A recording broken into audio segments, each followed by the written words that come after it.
Something strange is going on with the New York Knicks as they just lost a game to the Boston Celtics where we saw them play weird defense and maybe have seen the last of Mikal Bridges' shooting struggles while also seeing him continue to struggle at points.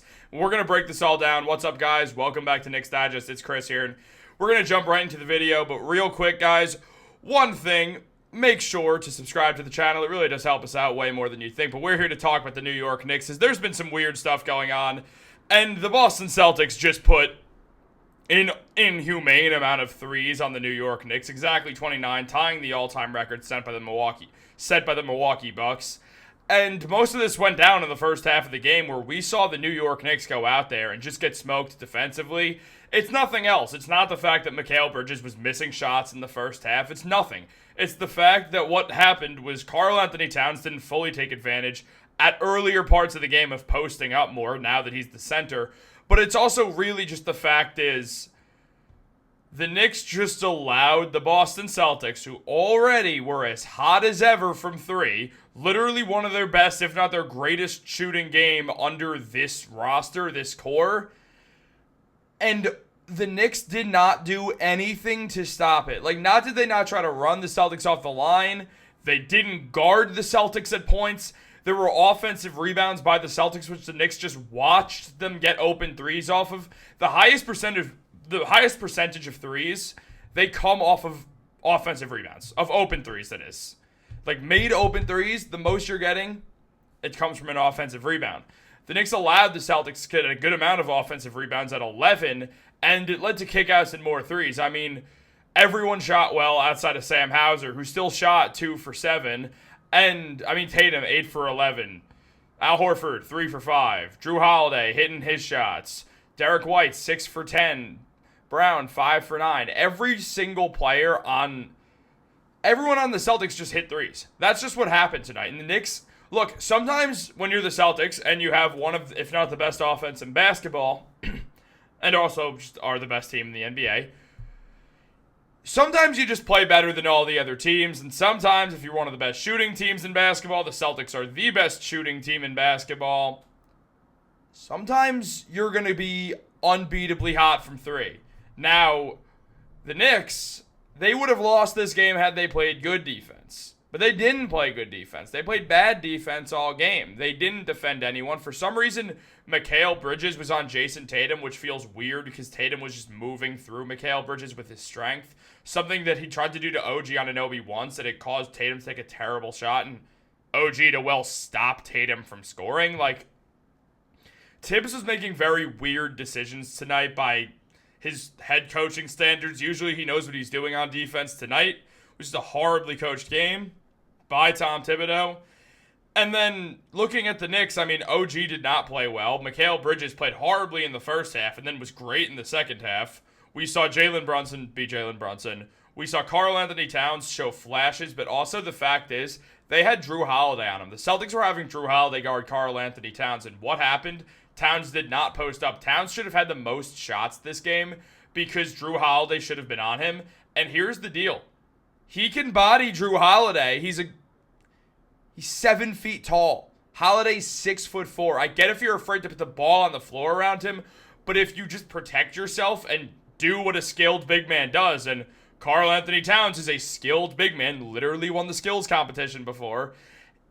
That doesn't mean anything, though. But he is a skilled big man, and what we're seeing is him not be ferocious with Drew Holiday on him. If they come to W, you got shooters around the court. Outside of one other problem that we just have to talk about, the Celtics just did not guard Josh Hart all game. They didn't guard him once. They had the center on him, and he just didn't guard Josh Hart. They were willing to let Josh Hart shoot open threes, which is a problem because Josh Hart's not the greatest shooter and only went 0 for 2 tonight. Josh, if you're open from three, especially with the way you shot in the playoffs, go out there and shoot a bunch of threes, man. And if Tibbs is stopping Josh Hart from doing that for whatever reason, because he's not the scorer or whatever, that'd be an insane thing for a coach to do, but I just can't fathom the idea of an NBA head coach being like, okay, don't shoot open threes, which I really don't think was the case with Tibbs. He loves Josh Hart. Josh Hart's on a longer leash than anyone other than Brunson with this team, so it would make some sense. I mean, just a bad game by the Knicks, man. And I don't think it means the Knicks are bad at all. I think it means that there should be a change, specifically that Ariel Hukporti should be getting minutes over Jericho Sims. And also, Deuce McBride's the GOAT. And shout out to Deuce McBride, because we do have to talk about him this video, because the man, he cooked. Deuce McBride did phenomenally. That's Mikal Bridges, not going to lie to you. Like you guys don't know who Mikal is. But, look, Deuce McBride had a great game, coming off of a season where he averaged 8 points per game, 1.5 rebounds, and 2 assists. He shot 41% from 3 and 45% from the field, with shooting 46% on corner threes. We saw all of that and more from Deuce tonight. We saw him create his own shot. We saw him comfortable. I mean, there was a possession when Towns had Sam Hauser on his back, and Deuce had Drew Holiday on him, and then Deuce was like, yeah, nah, I'm going to shoot this three, and he hit it.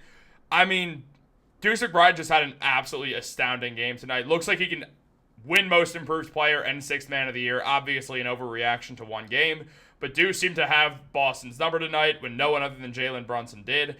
Maybe that's a question of them and how they guard scoring guards, but that's a cool thing, because that means Deuce McBride's a scoring guard now, and the Knicks need the punch off the bench. It definitely makes that blow of losing Dante DiVincenzo a lot softer, knowing you have Deuce McBride out there shooting 4 for 5 from 3, 8 for 10 from the field. And speaking of that issue with Josh Hart, I think this is kind of when you consider moving Deuce McBride to the starting lineup and taking Josh Hart off of it. I know it destroys your bench scoring, and somewhere along the way you're going to have to find a trade to go out there and get more bench scoring, or just really stagger the fact that your 5 best scorers have to be in your starting lineup with this team, and that's a testament to the fact that Deuce is an elite defender. Then you have to do that.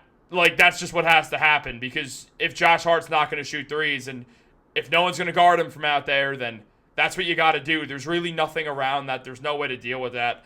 And I mean, Mikal Bridges, man. He's been through this before. He's been through this. We have seen Mikal Bridges not play very well at times. We've seen this. We've seen him shoot 4 for 24, 2 for 10 from 3.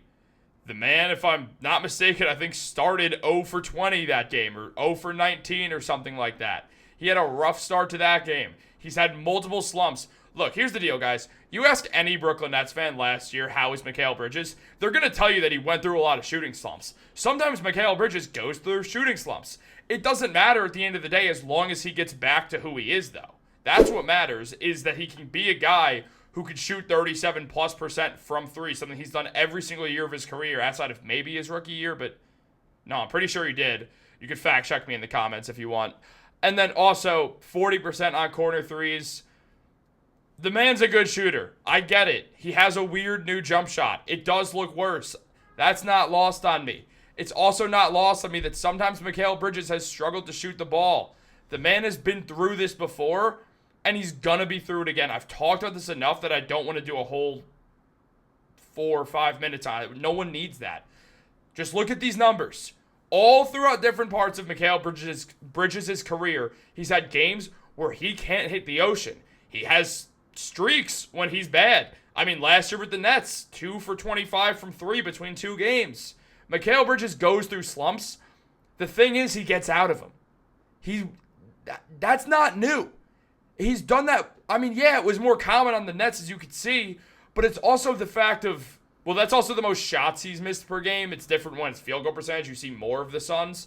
But at the end of the day, what you're seeing is the fact that Mikal Bridges, he goes through slumps and he finds his way out of them.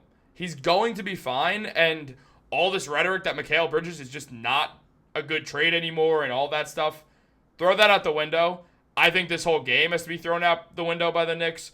You go into the next game, and the Knicks are going to be fine, man.